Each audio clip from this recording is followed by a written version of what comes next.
অখণ্ডমণ্ডলাকারং ব্যাপ্তং যেন চরাচরম তৎপদং দর্শিতং যেন তস্মৈ শ্রী গুরবে নমঃ। ঠাকুর ও মায়ের চরণে শতকোটি প্রণাম জানিয়ে আজকের পাঠ শুরু করব। আজ আমরা পাঠ করব সপ্তদশ খণ্ডের পঞ্চম পরিচ্ছেদ, অহৈতুক ভক্তি। পূর্বকথা শ্রীরামকৃষ্ণের দাস ভাব।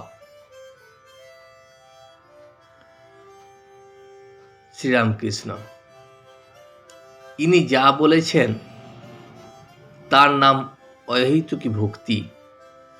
মহেন্দ্র সরকারের কাছে আমি কিছু চাই না, কোনো প্রয়োজন নাই।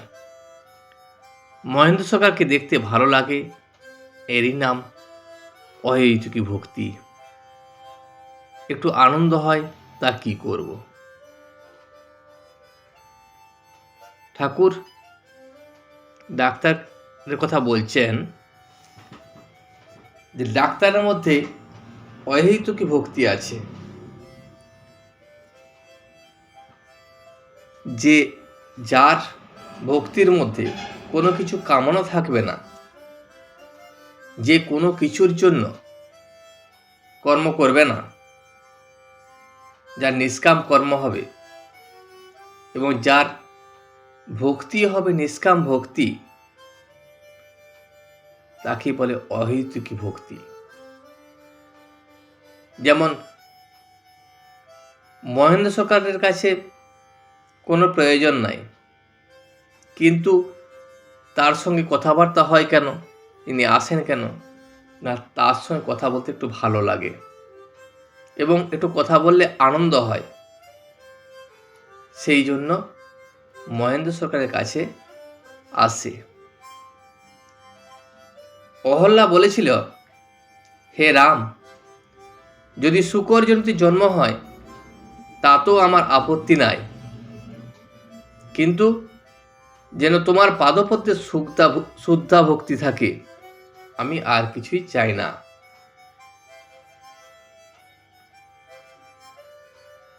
অহল্যা শ্রী রামচন্দ্রকে বলেছিলেন যে আমার জন্ম যেখানেই হোক, যেভাবেই হোক, তাতে আমার কোনো আপত্তি নাই, জন্ম আমি নিলেই হলো। তাতে শূকরজনিত যদি আমার জন্ম হয় তাতেও আমার দুঃখ কিছু নাই, কিন্তু জন্ম হয়েই যেন তোমার শ্রীচরণে আমি স্থান পাই এবং তোমার পাদপদ্মে আমার যেন শুদ্ধা ভক্তি থাকে, আমি আর কিছুই চাই না। তোমার শ্রীচরণ ছাড়া আমি আর কিছু চাইব না। রাবণ বধের কথা স্মরণ করবার জন্য নারদ অযোধ্যায় রামচন্দ্রের সঙ্গে দেখা করতে গিয়েছিলেন। তিনি সীতারাম দর্শন করে স্তব করতে লাগলেন। রামচন্দ্র স্তবে সন্তুষ্ট হয়ে বললেন, নারদ, আমি তোমার স্তবে সন্তুষ্ট হয়েছি, তুমি কিছু বর লও। তখন নারদ বললেন, রাম, যদি একান্ত আমায় বর দেবে তো এই বর দাও যেন তোমার পাদপদ্মে আমার শুদ্ধা ভক্তি থাকে, আর এই করো যেন তোমার ভুবন মোহিনী মায়ায় মুগ্ধ না হই। রাম বললেন, আরো কিছু বললাম। নারদ বললেন, আর কিছুই আমি চাই না, কেবল চাই তোমার পাদপদ্মে শুদ্ধা ভক্তি। ঠিক এই শুদ্ধা ভক্তি নারদও রামের কাছে চেয়েছিলেন, যাকে আমরা অহৈতুকী ভক্তি বলছি। রামচন্দ্রের কাছে নারদ একবার গিয়েছিলেন রাবণ বধের কথা রামকে স্মরণ করানোর জন্য। তিনি যাবার পর সীতা দেবী এবং রামকে দর্শন করে তাদের স্তব করতে লাগলেন এবং সেই স্তবে রামচন্দ্র অতিশয় সন্তুষ্ট হয়ে গেলেন। সন্তুষ্ট হয়ে তিনি রামকে বললেন, নারদকে বললেন, নারদ, তোমার স্তবে আমি অতিশয় সন্তুষ্ট হয়েছি, তুমি আমার কাছে কিছু বর চাও। সেই সময় নারদ রামকে বললেন, যদি বর দাও তাহলে এমন বর দাও যেন তোমার পাদপদ্মে আমার শুদ্ধা ভক্তি থাকে। আমি আর কিছুই চাই না, শুধু তোমার শ্রীচরণ কমলে আমি থাকতে চাই। এই পৃথিবীর যে ভুবনমোহিনী মায়া, তোমার দ্বারাই এই মায়ার সৃষ্টি। এই মায়াতে যেন আমি কখনো মুগ্ধ না হই, এই মায়ায় আকৃষ্ট হয়ে আমি যেন তোমাকে কখনো ভুলে না যাই, তোমার শ্রীচরণ যেন সব সময় আমার মনের মধ্যে গেঁথে থাকে। তখন রাম আরো কিছু তাকে বর দিতে চাইলেন, কিন্তু নারদ বলেন, আমি ওই একটি জিনিসই চাই, শুধু তোমার পাদপদ্মে শ্রদ্ধা ভক্তি, আর কিছুই চাই না। এই ভক্তিকে বলছে অহৈতুকী ভক্তি, যার মধ্যে কোনো কামনা নাই, বাসনা নাই, শুধু ঈশ্বরের পাদপদ্মে ভক্তি থাকা, ঈশ্বরের উপর আকৃষ্ট হওয়া, যাতে কোনো কিছু ভুলে এই ভুবনমোহিনী মায়ায় মুগ্ধ না হয়ে তাতে আকৃষ্ট না হয়। এর তাই, অর্থাৎ ডাক্তারের তাই অবস্থা। যেমন ঈশ্বরকে শুধু দেখতে চায় আর কিছু ধন মান দেহসুখ কিছুই চায় না, এরই নাম শুদ্ধা ভক্তি। ডাক্তারের মনেও যে শুদ্ধা ভক্তি আছে, ডাক্তার কিছুই চায় না, ধন মান এবং দেহসুখও চায় না, শুধু শুদ্ধা ভক্তি চায়। আনন্দ একটু হয় বটে, কিন্তু বিষয়ের আনন্দ নয়, ভক্তির প্রেমের আনন্দ। শম্ভু মল্লিক বলেছিল, যখন আমি তার বাড়িতে প্রায় যেতাম, তুমি এখানে এসো, অবশ্য আমার সঙ্গে আলাপ করে আনন্দ পায়, তাই এসো, ওইটুকু আনন্দ আছে। তবে ওর উপর আরেকটি অবস্থা আছে, বালকের মতো যাচ্ছে, কোনো ঠিক নাই, হয়তো একটা ফড়িং ধরছে।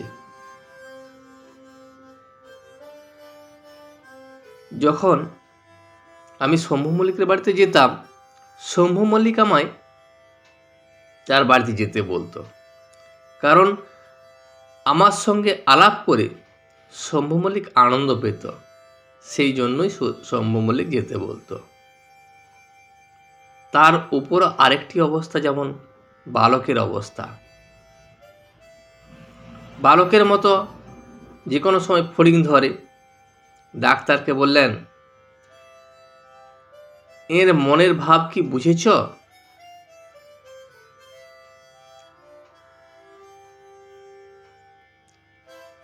ভক্তদিকে ডাক্তারের কথা বোঝালেন যে ডাক্তারের যে মনের ভাব, সে ভাব কি তোমরা বুঝতে পেরেছ? ঈশ্বরকে প্রার্থনা করা হয় এই, হে ঈশ্বর, আমায় সৎ ইচ্ছা দাও, যেন অসৎ কাজে মতি না হয়। আমারও ওই অবস্থা ছিল, একে দাস্য বলে। আমি মা মা বলে এমন কাঁদতুম লোকে দাঁড়িয়ে যেত।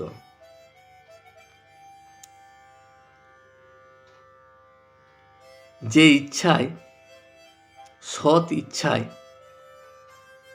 কোনো অসৎ কাজে মতি হয় না, শুধু ঈশ্বরের প্রতি মন থাকে, ঈশ্বরের প্রতি ভক্তি থাকে, ডাক্তারের সেই ধরনের ইচ্ছা এখন। একটা সময় আমারও ওই রকম অবস্থা ছিল। ঠাকুর বলছেন একটা সময় ডাক্তারের যেমন এখন ইচ্ছা, ঠিক ওই অবস্থা আমারও একদিন ছিল। এই অবস্থাকে বলে দাস্য অবস্থা, আমি ঈশ্বরের দাস, এই অবস্থা। তখন ঠাকুর মা বলে খুব কাঁদত, এমন কাঁদতেন যাতে লোক দাঁড়িয়ে দেখতে। আমার এই অবস্থার পর আমাকে বিড়বার জন্য আর আমার পাগলামি সারাবার জন্য তারা একজন রাঁড় এনে ঘরে বসিয়ে দিয়ে গেল। আমাকে পরীক্ষা করার জন্য, এবং আমার এই যে পাগলামি, মা বা বলে ঠাকুরকে ডাকা, সেই অবস্থা দূরীভূত করার জন্য একজন মেয়েকে আমার ঘরে বসিয়ে দিয়ে গেল। মেয়েটি সুন্দর, চোখও ভালো। আমি তখন কি করলাম না, মা করে ঘর থেকে বেরিয়ে গেলাম, আর হলধারীকে ডেকে দিয়ে বললাম, দাদা দেখবে এসো ঘরে কে এসেছে। হলধারীকে আর সব লোককে বলে দিলাম। এই অবস্থায় মামা বলে কাঁদতুম, কেঁদে কেঁদে বলতুম, মা রক্ষা করো, মা আমায় রক্ষা করো, আমায় নিখাদ করো, যেন সৎ থেকে অসতে মন না যায়। ডাক্তারকে বললেন, তোমার এই ভাব তো বেশ, ঠিক ভক্তিভাব, দাস ভাব। ঠাকুর তখন মাকে সব সময় ডাকতেন যাতে মায়ায় ভুলে না যায়। ঠাকুরের মনে যে সৎ অবস্থা আছে, সেই সৎ অবস্থা থেকে অসতে মন যেন কখনো না যায়।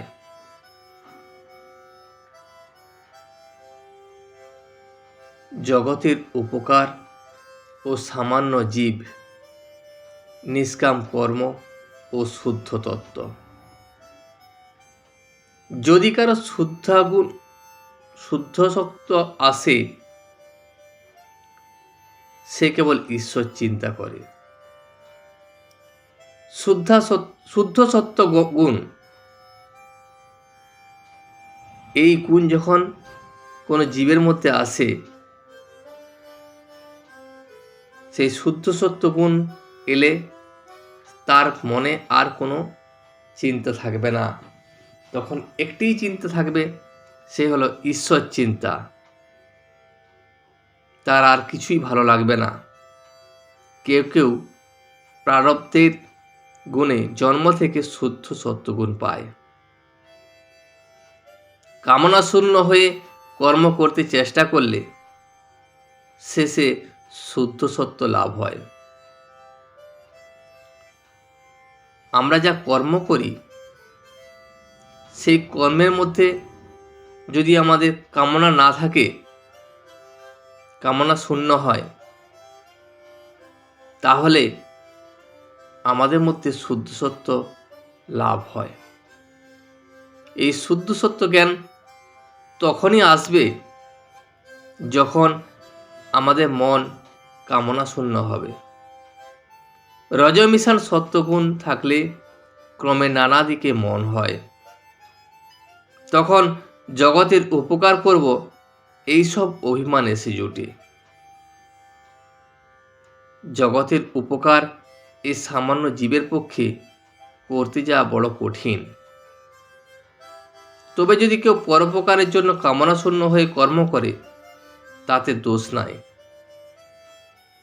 এতে নিষ্কাম কর্ম বলে।